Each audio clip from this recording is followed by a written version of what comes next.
Good morning and welcome to the Kirkland's third quarter 2020 earnings conference call. All participants will be in listen-only mode. Should you need assistance, please signal a conference specialist by pressing the star key followed by 0. After today's presentation, there will be an opportunity to ask questions. To ask a question, you may press star then 1 on your telephone keypad. To withdraw your question, please press star then 2. Please note this event is being recorded. I would now like to turn the conference over to Tripp Sullivan of SCR Partners. Please go ahead. Thank you. Good morning and welcome to Kirkland's conference call to review results for the third quarter of fiscal 2020. On the call this morning are Woody Woodward, Chief Executive Officer, and Nicole Strain, Chief Financial Officer. The results, as well as notice of the accessibility of this conference call, on a listen-only basis over the Internet, were announced earlier this morning in a press release that has been covered by the financial media. Except for historical information discussed during this conference call, the statements made by company management are forward-looking and made pursuant to the safe harbor provisions of the Private Securities Litigation Reform Act of 1995. Forward-looking statements involve known and unknown risks and uncertainties, which may cause Kirkland's actual results in future periods to differ materially from forecasted results. Those risks and uncertainties are more fully described in Kirkland's filings with the Securities and Exchange Commission, including the company's annual report on Form 10-K filed on April 10, 2020, and quarterly reports on Form 10-K and Q filed on June 4, 2020, and September 9, 2020. I'll now turn it over to Woody. Thanks, Tripp, and thank you to all of our Kirkland's team members who take care of our customers and each other in our stores, distribution center, and home office. They make this success possible. This quarter represents a continuation of the momentum we established late last year with steps we took to make the company nimbler than ever. We now have a better cost structure, a more efficient infrastructure, a merchandise mix that continues to improve, and an overall far cooler brand. Our ultimate goal is to be a specialty retailer where customers can furnish their entire home on a budget. We're at the beginning of a cycle where we are making that goal achievable at Kirkland's and making these improvements sustainable. These are exceptional results we are reporting for the third quarter, which sets up well for what is typically our strongest quarter of the coming year. Unlike past years where the third quarter was mostly about creating a launching point for maximum velocity in the fourth quarter, we were able to generate a positive store comp, an e-commerce comp of nearly 50%, an increase in our cash position to $37 million, GAAP earnings of 82 cents, and an adjusted earnings of 66 cents. The significant improvements in our merchandise and gross margin and the reduction in operating expenses were evident in the results, in addition to big contributions from e-commerce. We generated a 1.2% increase in net sales with 51 less stores from a comparable period a year ago, with an 8.9% comp in total for the quarter. For November, we were able to maintain strong momentum, particularly in e-commerce, and continue to prioritize margin and profitability. While Black Friday has become more spread out over the month, we were still pleased with the sales that day and on Cyber Monday as well. The shift to online at the expense of store traffic that we had previously referenced was evident last month, and we were able to capture that demand. There are a number of well-documented trends in the industry that are working in our favor, with people staying at home, shopping online, as well as less store-based competition. We've gained market share with several of these competitors in bankruptcy or liquidation, and our omni-channel presence has put us in the right place at the right time. We got the message that customers love to buy online, and they are leading us to the right places. However, there are far more trends occurring within our business that we are creating, that are within our control, and more importantly, we believe are sustainable over the long term. I want to spend a little time this morning exploring these adjustments in our merchandise mix and model in more detail. We have purposely brought our existing customers with us on this transition in our merchandising strategy. We didn't leave them behind while we grew the customer base. I recognize that was a concern for most brands that have undertaken a transition like we have taken over the past 2 years. But we didn't abandon our price points. We left our customers options to buy with better quality and have a relevant assortment at a great value. We've maintained a steady pace to improve quality with stable pricing because we've taken a portion of the savings gained from our direct sourcing strategy and put it into the quality of the merchandise. As I've noted before, the customers are already getting the improvements we're putting out there. They're seeing the improved quality and improved design as well. They are increasingly coming to us for their complete decorating projects instead of only buying the finishing touches. A great example would be in our furniture assortment. Along with tabletop, furniture has been a runaway success for us. In that category, we've been able to improve our product from non-wood to full wood furniture at the same price point. The transformation we are making in our existing model is evident in our more effective marketing, the continued growth and profitability of e-commerce, and the significantly improved margin profile and leverage inherent in our business. Our marketing is on point, and we have a more mature way of handling promotions. The big initiative we have been ramping up is the launch of our new loyalty program that took place the third week of October. In the weeks since that launch, we're seeing an increase in signups, and we've already added hundreds of thousands of people to our loyalty program. During the quarter, e-commerce accounted for almost 24% of our sales, compared with 16% of total sales just a year ago. And e-commerce was profitable in every month of the quarter for the second quarter in a row. Our ship direct from vendor channel was up 122% for the quarter, with 480 basis points of margin gain. As we noted last quarter, in the very near future, we expect to add some select brands in this channel as we grow with a focus on extending from where we've been strong in kitchen and tabletop. The dedicated group within Kirkland that focuses on this channel has made a lot of progress since we formed it earlier this year, and we expect to have more to report early next year and in the years to follow. During the third quarter, we replaced our existing e-commerce distribution center with 2 more efficient hubs. These hubs should begin to help the profitability in our ship direct to consumer channel beginning in the fourth quarter. The store base is more productive with 51 less stores. The growth in e-commerce is offsetting the lost sales from these closed stores, but we are still working to overcome the challenges with foot traffic in the stores. This is not a problem unique to Kirkland and is more structural in nature, but we have a higher markup and an increased basket in the stores that we believe is sustainable. We were clearly able to be more productive with a tighter inventory position than in past years. As Nicole will describe later, the tighter inventory is somewhat of a governor on our top line this quarter and next. This is partially a legacy of the orders we needed to cancel during the pandemic and also supply constraints across much of the sector.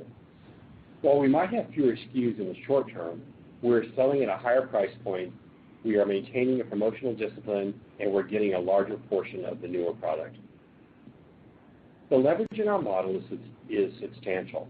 With the $45 million of annualized operating costs we have pulled out of the business through cost containment, the efficiencies and changes in our labor costs and staffing model, while the right way to think about this improvement is more sequential than a year-over-year basis in terms of our overall profitability, we believe our 2 to 3 year EBITDA margin targets are certainly achievable. With the cash we generated this quarter, the level of cash we are now expecting at the year end, and the increased visibility in the business, the board has authorized a new $20 million stock repurchase authorization. We noted last quarter that we wanted to see another quarter of results before we considered allocating capital to repurchases. With our expectations that we will be debt-free at year-end and cash is expected to grow in our historically strongest quarter, we believe this is a good way to deploy a portion of our capital. Nicole, why don't you walk us through our results in more detail? Thank you, Woody. What we saw in the third quarter results was the incremental consumer demand that is benefiting many of our home decor competitors, but also the beginning of what our model can look like with the foundational changes we have initiated. Within the quarter, we had strong e-commerce sales with a year-over-year increase of 50%. Our store traffic improved from Q2 levels and outperformed our segmented shopper track that continues to be negatively impacted by pandemic-related challenges. The changes we have made to improve the quality and design of our merchandise, as well as category shift towards higher ticket items, continues to have a positive impact on our sales. We had early sell-through of our harvest seasonal merchandise and a similar trend in our Christmas collection, which led to a November sales comp increase of 5.5%, which included a year-over-year increase in e-commerce of over 50%. We saw a significant increase in our gross profit margin of 840 basis points, which was driven largely by gains in product margin from simplifying our promotional message and also reducing the depth of offers and the inherent stacking of entire store couponing. We will continue to move towards more targeted, customer-specific discounting while always having incentives to encourage customers to purchase. We benefited from lower store occupancy costs from the closure of underperforming stores and negotiated rent reductions. We also saw favorability from lower freight costs from our DC to our stores, driven by lower inventory levels and a rate decline compared to 2019. Gross profit margin was negatively impacted by e-commerce shipping, with online sales making up 24% of our total sales and the store-fulfilled nodes dropping to 35% of e-com sales. We do expect the percent fulfilled in store to moderate closer to 45 to 50% in the midterm. Finally, distribution costs increased year over year, driven by a capitalization entry based on inventory level and timing. We saw the benefit of our cost reductions with a decline in operating expenses of 810 basis points, or $11.3 million, driven by the more efficient store labor model, corporate headcount reductions, and a justification exercise for all overhead expenses. Excluding current year performance-related compensation accruals, this represents a 25% reduction in operating expenses, which we expect to be largely sustainable. We expect to continue to see improvements in profitability from higher margins and reduced costs, along with further leverage from continued growth in top-line sales, all of which should better position us to reach our long-term financial goals. Breaking down the comparable sales increase of 8.9%, we had strong comp increases in the first 2 months of the quarter, driven by the earlier sell-through of seasonal harvest products, followed by a drop-off to a flat comp in October, with seasonal sales having been pulled forward into September. As a reminder, beginning in September of last year, we were much more promotional, so we are comping that impact on both sales and margin. The 49.9% e-commerce comp increase was driven by the direct-to-consumer channels, with our third-party dropship revenue up 122% and our own products shipped directly to customer up 77%, both of which were offset by lower increases in the store-fulfilled channels. During the quarter, we closed 6 stores, resulting in a count of 381 stores. Year to date, we have opened no new stores and closed 51 underperforming stores, or 12% of the store base since the start of the year.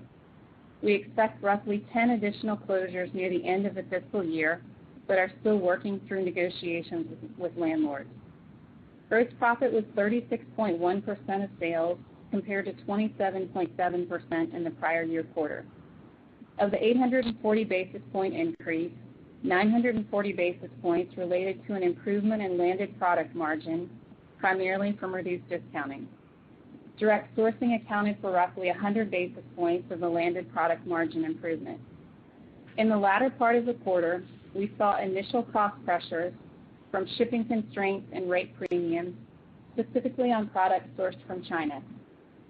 While we have clearly been able to navigate through these pressures and we expect significant year-over-year margin improvement in the fourth quarter, the negative impact on landed margin is expected to increase throughout the remainder of the fiscal year, causing year-over-year gains to be less than what we experienced in the third quarter. Store occupancy costs declined by 300 basis points from the prior year due to the closure of underperforming stores, negotiated rent reductions, and the leverage of increased sales. Breaking that down, 280 basis points was generated by rent restructuring and the remainder by sales leverage. On the prior call, I mentioned that close to a third of our leases had a term renewal in the next 6 to 12 months. We are actively working through those renewals and are continuing to have success in locking in lower rates.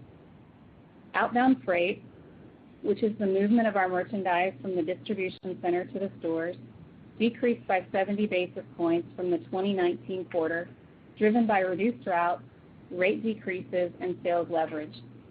The reduced routes were driven by store closures and fewer routes to continuing stores, primarily due to higher inventory levels in the prior year. We also saw a rate reduction of roughly 10% year over year. DC costs increased 170 basis points, driven by the timing of inventory capitalization and the year-over-year decline in inventory. Excluding this timing effect, distribution costs declined by 20 basis points, with productivity improvements offset by the channel mix shift, with labor costs to pick and ship e-commerce orders exceeding labor costs to ship cases to our stores as a percent of sales. We completed the closure of the Jackson e-commerce distribution center at the end of September, reallocated a portion of our retail distribution center to fulfill e-commerce, and stood up our second e-commerce hub within the quarter. This reduced our distribution center total square footage by over 200,000 feet, or roughly 16%, and placed e-commerce distribution much closer to the end customer, which will decrease parcel costs but also improve speed to the customer. We are still in ramp-up mode for these new facilities and expect to improve throughput and efficiency in the upcoming year. E-commerce shipping costs increased 180 basis points as a percent of total sales due to the higher mix of ship-to-home sales. Operating expenses, excluding impairment, improved to 27% of sales compared to 35.1% in the third quarter of 2019, or a reduction of $11.3 million on a higher sales base. Store operating expenses made up 600 basis points of the reduction, driven by the store labor model implemented at the beginning of the fiscal year and aided by our reduced operating hours, leverage from closing underperforming stores, and an overall review of operating costs. E-com operating expenses increased 10 basis points as a percent of total sales, but leveraged 160 basis points as a percent of e-com sales, as dollars increased by only $167,000 on the $12 million growth in revenue. Advertising expense declined by $1 million, or 70 basis points compared to the prior year, which included advertising support for the new product category rollout. We continue to shift our spend heavily towards digital channels. Corporate operating expenses decreased by $2 million, or 140 basis points, driven by reduced headcount, reduced corporate office space, and an overall expense review. Performance-related compensation accruals in the current year account for an additional 100 basis points relative to the prior year. EBITDA, excluding impairment and other minor non-operating expenses for the quarter, was $18.7 million, or 12.7% of sales, compared to a loss of $3.1 million in the prior year quarter, or an improvement of $21.7 million. For the quarter, our tax rate was based on a year-to-date discrete calculation, further impacted by a valuation allowance. A normalized rate of 23.3% was used in the non-GAAP adjusted calculation. Our earnings per share, excluding non-cash impairment, normalized tax rate, and other minor non-operating adjustments, was 66 cents compared to a loss of 53 cents in the prior year. The GAAP earnings, including these items, was 82 cents compared to a loss of $1.61 in the prior year. We ended the quarter with $37.2 million in cash and no outstanding debt, which is a build of $9.6 million from the Q2 level and an increase of $33 million year over year, $58 million considering the revolver draw in the prior year.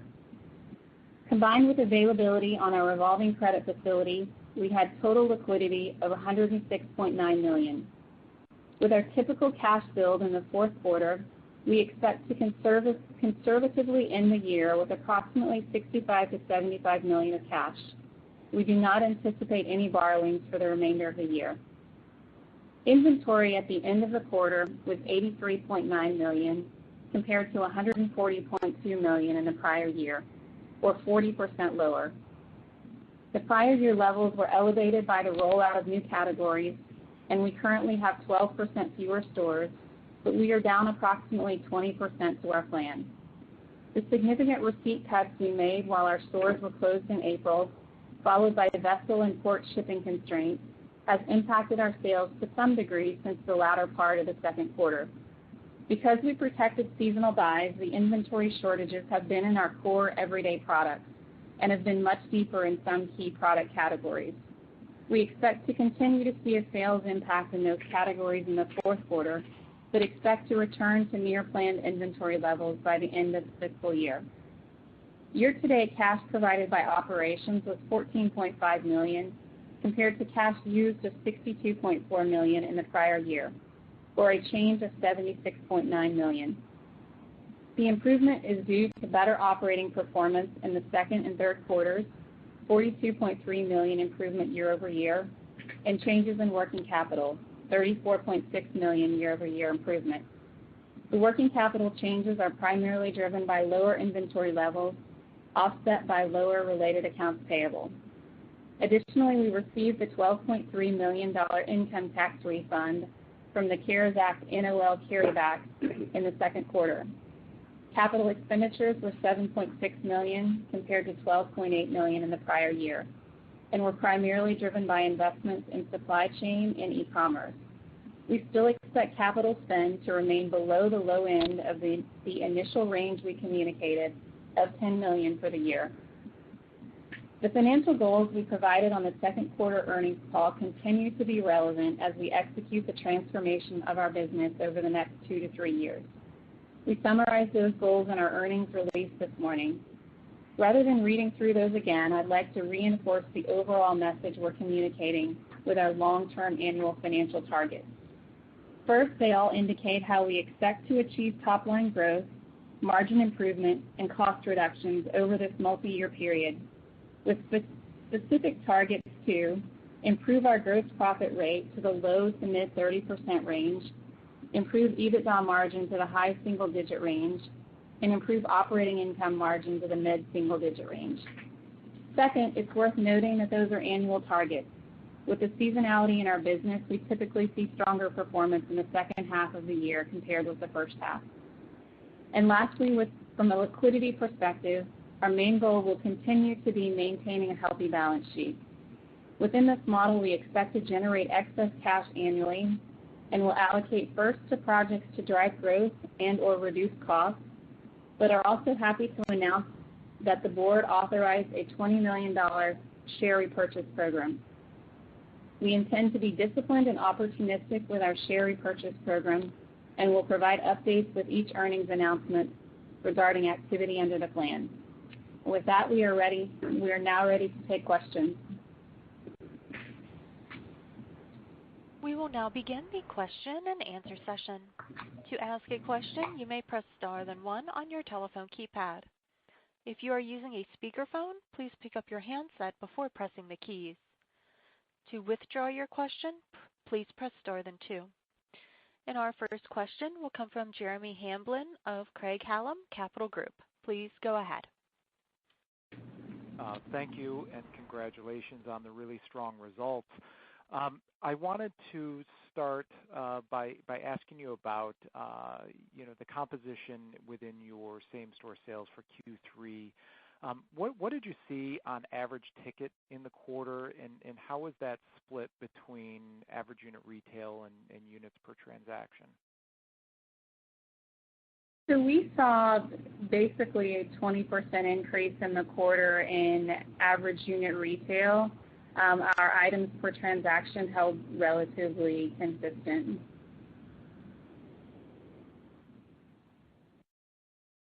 Got it. And in terms of, you provided so much great detail that I missed some of the things, but in terms of the components of the 840 basis points year-over-year improvement in gross margins, can you just run through those again?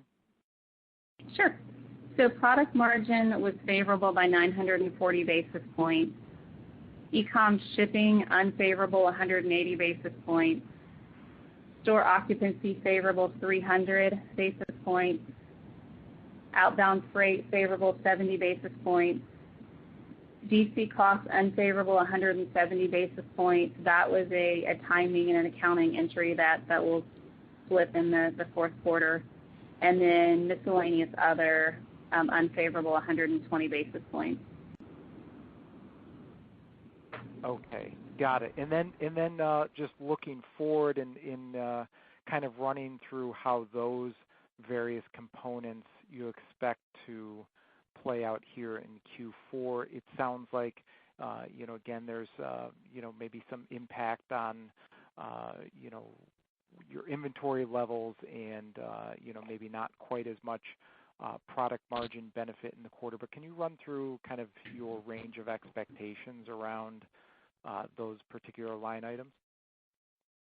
Yeah, I think the only thing I would say there, and the real difference going from Q3 to Q4 is the inbound freight that we talked about. And again, we still expect to see significant improvement. It may be closer to the Q2 level than the Q3 level. We will continue to have favorability in the store occupancy line.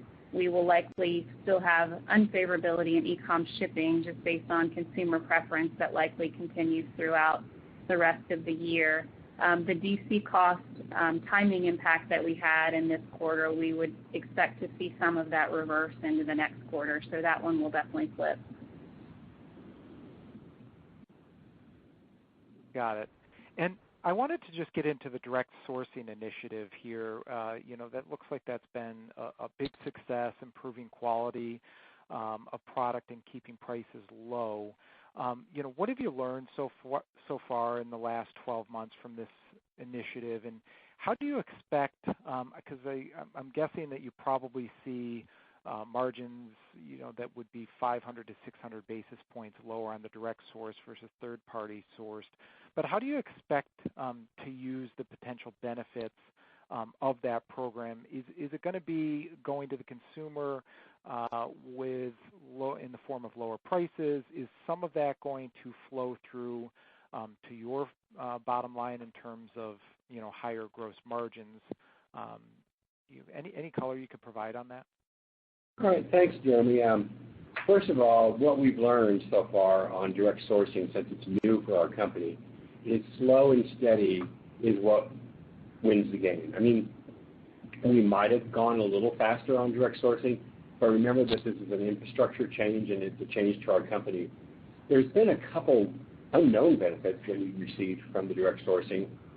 One of them was the sharper price points we got from our wholesale vendors that were knowing that they were now having to compete with us as we were getting direct sourcing pricing. So there's been kind of a benefit on both sides, both the better pricing, certainly the better quality has been out there for both sides of the fence, both the direct sourcing and the wholesale sourcing. The other thing is that we're still in the ramp-up stage. This is a multi-year program that will help us. We've learned that we need to provide more design information to get the kind of products that we're looking for. And I would say that from a costing standpoint, we're just at the beginning of realizing where those costs can be passed on to the financial benefits of the company, or whether we should be doing continued upgrades of quality. But we are further along on the quality upgrade, so more and more of the benefit, I think, comes to us in a financial way as we grow that sector of the business. But like I said at the very beginning, slow and steady is the way to go on this sourcing, because there's lots for us to learn. Remember that most of our competitors do the majority of their sourcing through direct sourcing, and we're still at the early stages of that. I do think that it's helping the look of our product in our stores look more exclusive and more cohesive, and certainly more design oriented, and we've been able to maintain prices and get better quality. Great, thanks for that color. And then, in terms of thinking about, you've got I think a 2 to 3 year target of getting to 40 to 50%. can you give us a sense of where you might expect to be 12 months from now on your direct sourcing initiative? Are we going to be looking at like 30, 35%, or how much progress can you make in 2021?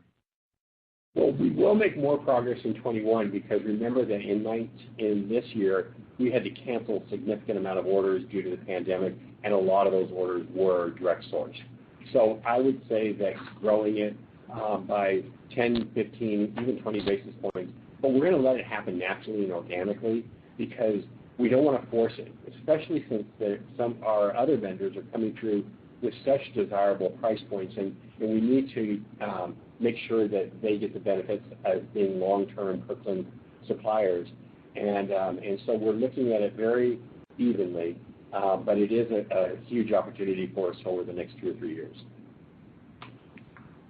Great. And then on your loyalty program, I wanted to, you mentioned that you've gained a substantial number of customers here just in the last 6 weeks. Where does your total loyalty program stand? And, are there additional benefits, to thinking about, or additional color, I should say, on how those loyalty members are spending versus your non-loyalty customers in terms of, ticket size, frequency of transaction, et cetera? Jeremy, let me take the first part, and then I'm going to turn it over to Nicole because she might have some very specific information on. Remember that our loyalty program is a multi-phased program. We launched it, but there's a lot more excitement coming. As we learn more about what triggers customers' behavior, as we get more into the CRM aspects of our business, our customers have always been loyal to Kirkland, and now, when we lost the program, we just kind of coasted for a while, but now that we've reinstituted it, we're getting a big surge of customers, and not only the current customer base, but it looks like a younger, more affluent customer. So we're excited about that, and Nicole's got some possible specifics that she's looking up on her phone right now. Oh, you don't have it? Okay. I don't have. I wasn't looking at on my phone. So I think we measure the loyalty program in active purchases. So roughly 7 million people in the plan. What I would say about historically when we had a loyalty program before we changed that a few years ago is we really saw a lot more frequency of purchases in the top tier group, and when we changed the loyalty program and took away the points accumulation, we really saw a drop off in that area. So that is really one of the, I think, adding new customers is definitely a piece of it, and having something that we can promote to push return visits, but having something that benefits that, that highest tier and most important customer, I think is going to be one of the biggest wins of reinstituting the program. Great, thanks for that. Just a couple other things, then I'll hop, back and in the queue. Just shipping rates. We've seen surcharges being, placed by, the key distributors. In terms of, the impact that you're seeing, are you looking at your shipping rates in terms of, what you're potentially charging for your customers for kind of sub $100 orders? Any changes that you potentially implement to that to help offset, some of the higher costs associated with, higher surcharges? Yeah, a couple of things. So actually within the quarter, because we have done a lot of things with the hubs and getting closer to the customer, even though our shipping costs were up, the shipping cost as a percent of ship-to-home sales actually was favorable year over year. So we have been able to absorb that. I think a lot of the things that we're doing now on the direct-to-consumer channel in general is looking at the things that we ship via that channel, meaning, historically we might ship an $8 item and pay $8 to ship it. And so really looking at that as, a minimum AUR, how can we bundle things, how can we look at that a little bit differently. So had already done a lot of those analytics beforehand. We are seeing rate increases to some degree. We're also seeing caps on pickups from our parcel partner, which has made us zone skip and do additional things to try and get around that. But I would say, all in all, we are actively working on all options to offset cost increases and don't expect that to be material as we move forward. Great. And then you guys have made some changes to your operating hours, and obviously, reduced substantially the number of stores you had. What were the total number of operating hours down in Q3? And then, what do you expect in terms of operating hours to be down for Q4? Yeah, I don't know that calculation off the top of my head, but I can definitely work on that one and get back to you. I will say in general, we had taken 3 hours out of every store when we reopened after closing down for COVID. We had made the decision in November and December that we would expand back out for peak, and so I would expect the decrease in operating hours to be much lower in the fourth quarter, but that after Christmas peak will go back down to the hours that we had before, which was the 3 hours per store less than what we were last year. Great. Thanks for the color. I'll hop back into the queue. Thanks, Jeremy. The next question comes from John Lawrence of Baraboo Growth. Please go ahead. Thank you. Good morning. Morning. Yeah, Woody, would you give a little more color on the product categories throughout the quarter and sort of how they lined up with what you told us for the first half of the year, and just when you came aboard and some of those projects and some of those new categories that you talked about, how they've worked themselves into the mix, and why you're excited about those. Okay. Well, first of all, I'm going to go back to kind of the thing that we've been establishing over the years, and that's our seasonal product.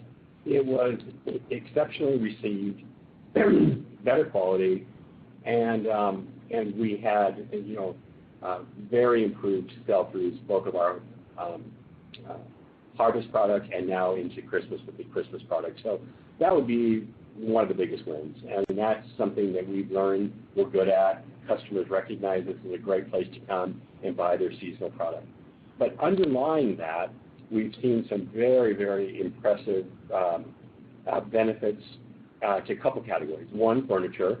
We've been able to, in furniture, to, like I said on the call earlier, improve our quality and improve our design. And we redesigned some of our largest volume lines, and they're now just hitting the stores and being received. It's subtle. It's not dramatic. It's still going to be a bestseller, but we were able to improve the quality and keep the price points the same.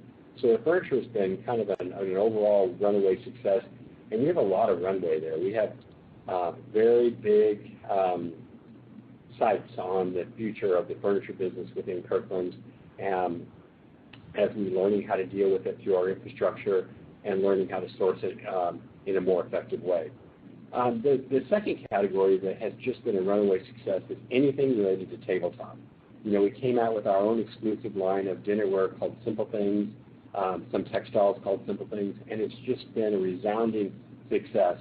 And what's also been a success are the things that surround that, the glassware, flatware, the ins and outs of that business. And so we're going to be expanding that in most of our stores, certainly testing it first in 30 or 40 stores and really expanding that tabletop assortment. But to really show, a little bit more of a dominance, this is probably where we're getting the benefit of one of our major competitors not being here, and that was a huge category for them. The rug category, I'd say, is still in development. It's improving as we speak. We're not giving up on it. It's been good, but we just needed to make sure that we were satisfying the customer with what they were really looking for. Our core categories have probably been hit the hardest in terms of some of the inventory shortages. But I look at that as a real positive. We needed to make changes in our art and wall decor category, our mirror category, and the pandemic allowing us to lower the inventory allows us to take fresh eyes and look to the future as to what do our customers really want from us in art we used to be a much more dominant player in the wall decor and art business, and we're intending to gain that back. But we had to kind of do a pause, and it's given us a chance to look forward. The assortments that are coming in for January and February, I think, are a spectacular improvement to what we'd had before in terms of look and design at the same kind of price point. So I think we're going to be giving our customer a real reason to shop. Hopefully they'll be using their gift cards that they're purchasing now in December and coming in January and February and March with a whole new fresh look of some well-designed product, but still in the line of our casual farmhouse styling. So does that answer your question, or would you like me to embellish more? That's great. Thanks for that color. Sure. The follow-up to that is you mentioned some of these categories and the factories and some of your vendors that realize now that you're in this space. I assume that's what you're talking about when you mention better wholesale deals and obviously more or less pitting some of these vendors against each other. Is that fair? Yeah, or maybe not pitting them against each other, but them looking across the bow and saying, I got to sharpen my game. We had to ask for better packaging because we were having, at last year we had some damage issues, and there's just no excuse for that. So we went back to all of our vendors simultaneously, both wholesale and direct shipping, and improved our packaging so that we could get it to the customer in a more elegant way.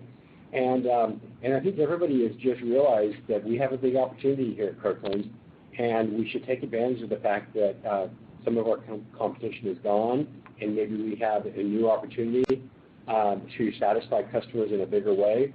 And I think the overall thing that's helping our vendors right now is looking at us as a holistic home furnishings resource versus just buying items and key items and trying to deliver that through high traffic.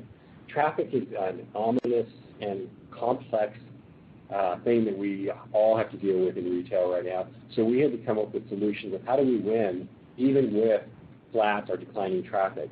And that's why we went on the basis of adding higher AURs and better design to the product so that we can sell more to each customer that walks in the door. Thanks a lot. Congrats on the progress. Sure. Thank you, John. The next question comes from Chris Sakai of Singular Research. Please go ahead. Hi, good morning. I just had a question, I guess. Currently, what are you guys experiencing as in-store foot traffic due to COVID restrictions, and is it better or worse than expected? That's a really good question because we all read all those articles that were in the news about that people were going to not shop on Black Friday. We did work very diligently to pull as many sales forward from the Black Friday weekend, not really knowing what to expect. And then lo and behold, people came. I mean, I was in the stores on Friday and we were busy and people were wearing masks and they were being respectful of each other's space. And, I think that we're a little bit of a low-risk place to shop because we're not, one of those huge voluminous warehouse stores that has hundreds and thousands of people. Ours is a little bit more paced, but our stores were busy, and we were proud of the results that we got from our Black Friday and then following into the Cyber Monday. I think people just love coming to Kirkland's because one of our messages is to bring happiness home, and we try to be a happy place for our customers to shop. We really take that seriously. Our store associates have improved so much. They're doing such a great job, and they are really embracing the fact that we've got to really offer the best we can to our customers every single day, every single customer. Yeah, I think I would just add to that. We are definitely down more than we would like to be. We had improvement, as we mentioned, in Q3, and we are ahead of Shopper Track, which is what we always measure ourselves against, and they also break that down into home furnishings and ahead of that measure as well. But definitely are seeing pandemic-related traffic impact and luckily are seeing a lot of that shift to online to support our e-commerce growth. So at this point, just trying to make sure that we can offer the customer the way to purchase that is most comfortable for her, and expect that things will settle back out to a more normalized pace once some things are under control with current issues. Okay, great. And I guess to go to online, do you guys break out the online sales for the quarter? Meaning the comp increase or the total dollars? Yeah, I guess the total dollars, the total dollar sales, I guess, is a percentage of the total. Yeah, so total dollar sales just over $35 million. It was 24% of total sales. Okay, and then I guess lastly, do you, as far as curbside pickup goes, has that been a success? And what are you experiencing there? You know, I'm going to give our stores such credit for this. During the first early couple weeks of the pandemic, we didn't have curbside pickup, and we also didn't even really imagine the contactless portion of that. But our stores organization rallied, and within 2 weeks, we got that set up. And yes, it's been a huge success. It will also be a benefactor if we do have certain stores that do have to close temporarily as some way to satisfy our customers. We've gotten better and better at it. Now most of our customers are coming inside and picking it up versus asking for curbside. But those customers that do ask for a more contactless way, we've set up signs of special parking spaces in front of our stores that if they just call a number, we will bring their product out to them and have no contact. So yes, I think it's been a runaway success, and there's been a lot of learning on how to get better and better at that. Okay, great, thanks. The next question comes from Matt Schwartz of Maze Investments. Please go ahead. Hey guys, congratulations. Thanks, Matt. Thank you.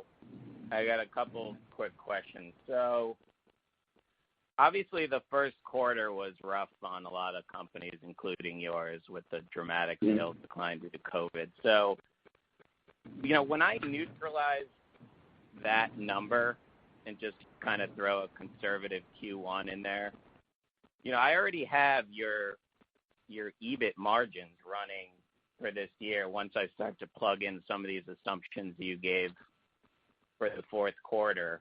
I get, you know, EBIT margins that are already well ahead of your targets, like approaching 8% EBIT margins, and I guess the EBITDA margin would probably be, you know, something like 400 basis points better. So can you walk me through your assumptions with those margin targets? Because to me it looks like you're there and they're going to be substantially better than that going forward.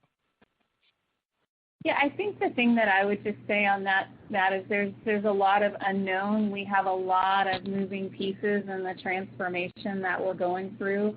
I do think if everything works as we'd like it to, then we can hit those targets earlier in the window. And, you know, at this point, we'll continue to update those as it makes sense. But there are a lot of pieces. There's a lot of unknown in the macro environment right now and what that, you know, may look like as far as top line impact next year. So just want to make sure that what we put out there is something that we know we can achieve, and if all goes well, I do think there's upside to that. Okay, thank you. And then also in terms of capital allocation, I think it's great that you announced the buyback. I mean, you're certainly on my numbers, your current multiple is still, you know, half of what your competitors are, and you're generating a ton of cash. So what are your thoughts on capital allocation for, you know, additional buyback even beyond what you've announced, or dividend or other? So right now we are continuing to be somewhat conservative about how we look at that, and there will be dollars that we want to allocate to growth and to our own internal investments. Outside of that, the share repurchase, I would say, probably starts out somewhat conservative, but we all believe that our stock is undervalued, and we'll continue to look at that as we move forward with the $20 million authorization. I think at this point, again, if we hit the goals that we have in our model, we will generate significant cash, and we'll continue to look at what the right ways are to spend that money and have the best return.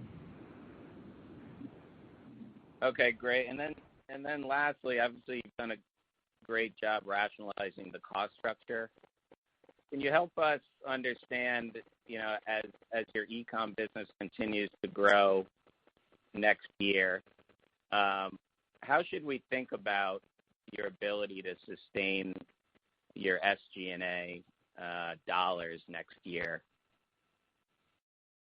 The way that we're looking at that is, I think it's important for us as we move forward for a lot of reasons to remain lean. I actually think we operate much better than we did before and have much more of a sense of urgency. So the way I look at that as we move forward is, as the business evolves, we will need to reallocate dollars from one area to the next in order to support the right growth, but are not looking at G&A as having any sort of significant increase based on that growth. Okay. All right. Thank you very much. Congratulations, and I look forward to chatting offline. Thanks. Thanks, Matt. Our next question is a follow-up from Jeremy Hamblin of Craig-Hallum Capital Group. Please go ahead. Thanks for taking the extra question here.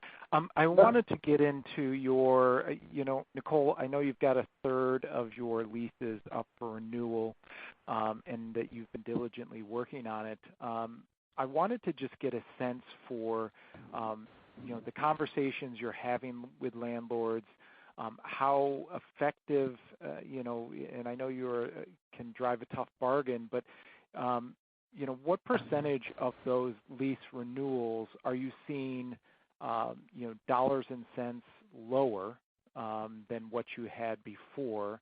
And can you give us any color on, the types of, maybe total rent reduction that you might expect for 2021? I wonder if Nicole has ever imagined that she would have a master's degree in real estate negotiations, but I think she's earned it this year. So go ahead and enjoy the benefits of that.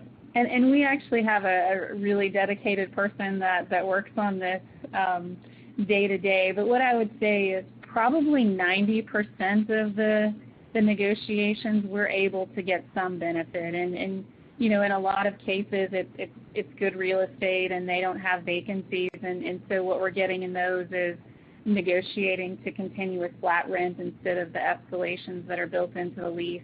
There are a good percentage where we are getting significant up, to 50% rent reductions. And at this point, because we have worked we're through, I'd say, the majority of them that don't have fully executed deals, would rather not put out a number on what that looks like, but we'll be able to do that in the near future on what the year-over-year savings are for next year. Great. Thanks for the color. Best wishes for the holiday season. Thank you. Thank you, Jeremy. Okay, thank you, operator. As always, we're available for follow-up questions over the next several days and weeks. But before I sign off, I want to wish everyone on the call a wonderful holiday. Stay safe and healthy, and we look forward to seeing you online and in our stores. Thank you. The conference is now concluded. Thank you for attending today's presentation, and you may now disconnect.